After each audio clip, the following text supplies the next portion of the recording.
If you want to remove a Sram Force 22 with a BB30, this is how I do it. On the drive side, all you need is a 10mm Allen key. Put it in there. Don't worry about this outer ring with these peg spanner holes. Leave them. I'll just turn the bike around and show you the non-drive side. You don't have to bother with that side, but I'll still show you. This is the non-drive side, and like it says on there, do not remove, don't touch it. What you're going to do, you're going to extract the chainring side away from this.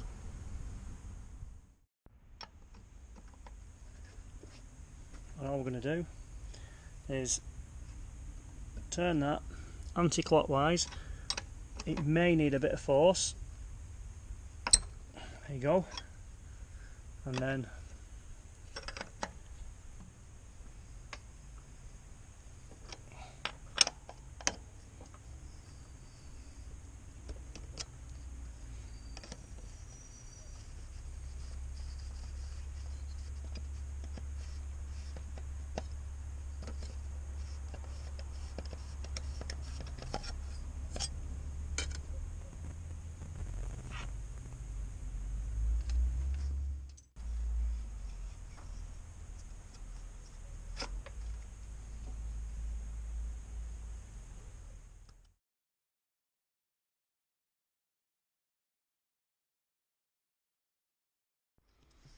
so this is the Sram press fit. It says on it Sram press fit R, that means for the right hand side, and on there's an L for the left hand side, and the identification here is PA plus GF, and you've got two halves, two shells.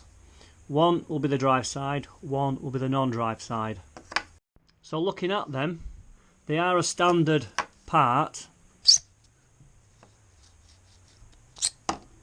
So if you have a drive system like this, Sram Force, this will more than likely be the press fit assembly. To get them out was difficult, I'd say. I had to hit them pretty hard with a hammer and a punch. It is into a carbon frame, and I was quite worried about damaging parts of the frame, you know, just knocking and banging things out, but they did come out in the end, and they were a tight fit, and you have to get the punch on that plastic part there. There's no other way of getting any purchase on part of the metal bearing itself, so you literally in the frame put the punch in, hold it, and you have to give it quite a few of them, and then this will come out of the frame. The main thing is, when you're going to take something like this out of a frame, is to tap evenly around the surfaces. So I would go tap there, tap here, and you work it around, crossing over. So you're going to extract it out evenly. You don't want it twisting into the actual frame itself and causing any damage. Like I say, they are tight to get out.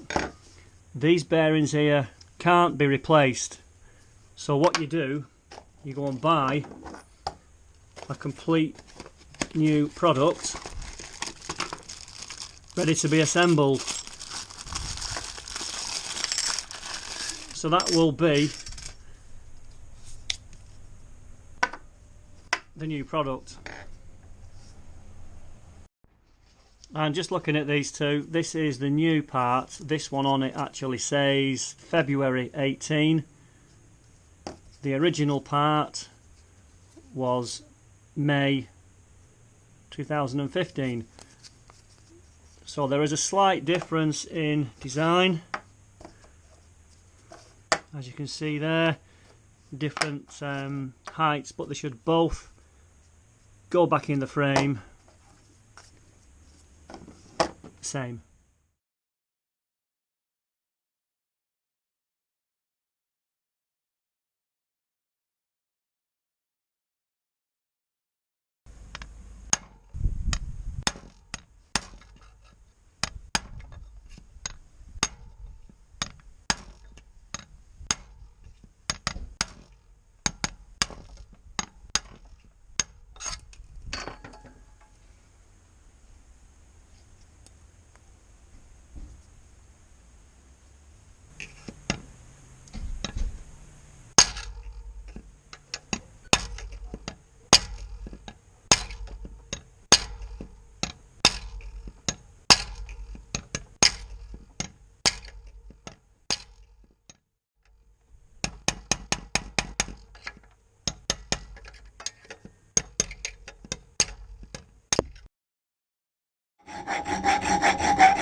So I've just made an assembly tool for a PF30 press fit assembly. So what I'm hoping to do is to get that plate with a square section filed out for the coach bolt. So that's one side of the press, and then we can get the bearing assembly once it's in the frame to be compressed and pressed back in, something like that. As you can see the idea there of a simple press with adjustment on that 10mm threaded section. It's a simple idea. I hope it does work, and I'll show you if it does work. And the total price for all of that was no more than £1.50.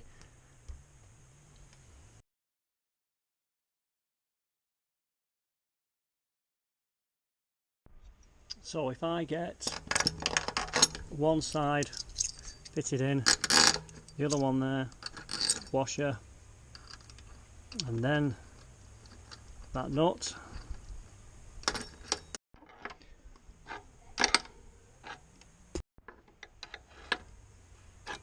and just by gently turning that screw, it's pressing them in quite evenly.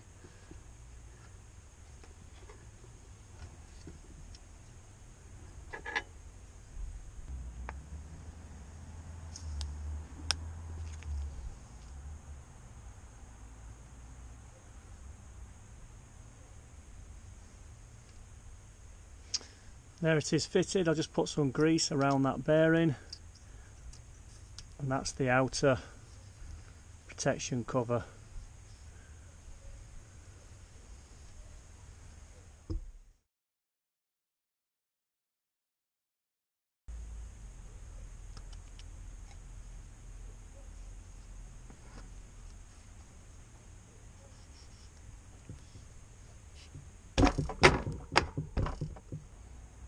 And to fit it back on, spacer,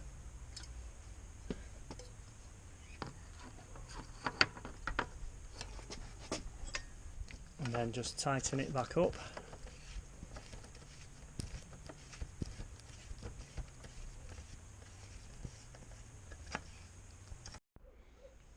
So tighten that up, and on the back the preloader is slackened off a bit. That's pretty tight. And then with the preloader there's a plus sign and an arrow, and I'll just turn that back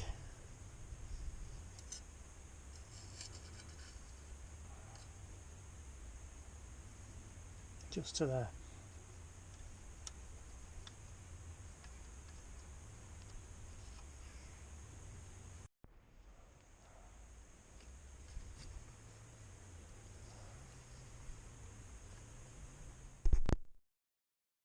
I thought I'd put a video together just to give some of you guys out there an insight as to what these are all about and how you can fit them in your garage at home.